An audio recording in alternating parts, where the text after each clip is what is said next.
इस सीट से आदित्य ठाकरे एक बार फिर चुनाव के मैदान में हैं। वर्ली की सीट पर इस बार मुकाबला बेहद इंटरेस्टिंग होने वाला है, क्योंकि शिंदे की पार्टी ने आदित्य को वर्ली में घेरने का प्लान तैयार कर लिया है।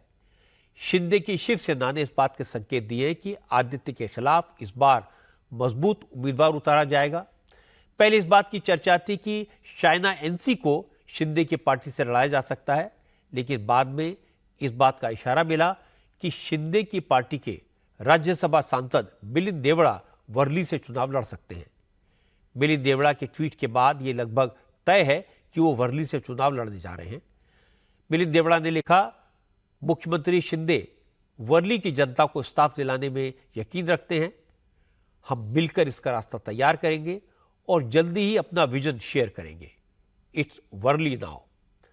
आदित्य ठाकरे से जब इसे लेकर सवाल किया गया तो पहले तो बचने की कोशिश करते रहे, फिर उन्होंने इतना कहा कि वर्ली में कोई मुकाबला नहीं है, कुछ लोग लाइमलाइट लेने के लिए चुनाव लड़ने आ रहे हैं, आने दीजिए।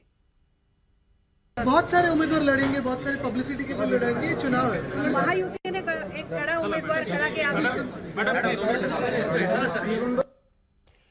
इस बीच आज देवेंद्र फडणवीस ने नागपुर साउथ वेस्ट सीट से नॉमिनेशन फाइल कर दिया। फडणवीस लगातार 5 बार चुनाव जीत चुके हैं। आज नॉमिनेशन से पहले फडणवीस ने घर में पूजा पाठ किया, मां का आशीर्वाद लिया और इसके बाद नितिन गडकरी के घर भी गए। फिर नितिन गडकरी के साथ रोड शो करते हुए पर्चा भरने पहुंचे। फडणवीस के नॉमिनेशन में महाराष्ट्र बीजेपी के अध्यक्ष चंद्रशेखर बावनकुले समेत महाराष्ट्र बीजेपी के ज्यादातर बड़े नेता मौजूद थे।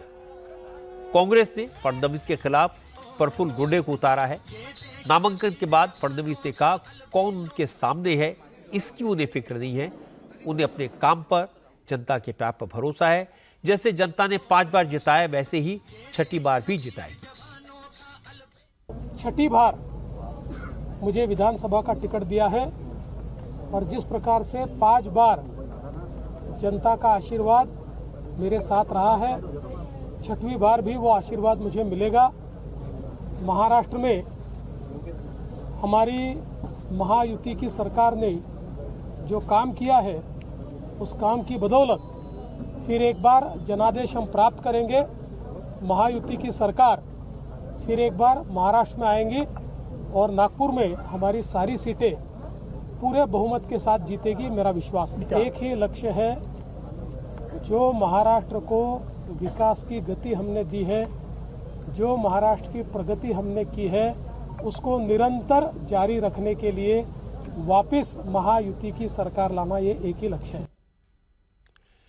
देवेंद्र फडणवीस ये दिखाने की कोशिश कर रहे हैं कि महायुति में झगड़ा सिर्फ 10 सीटों को लेकर है, पर असलियत कुछ और है। सवाल सिर्फ सीटों का नहीं है, उम्मीदवारों का भी है। उदाहरण के तौर पर अजीत पवार नवाब मलिक को चुनाव लड़वाने के लिए अड़े हुए हैं। वो नवाब मलिक से कमिटमेंट कर चुके हैं, पर नवाब मलिक को तो बीजेपी की सरकार ने जेल में डाला था।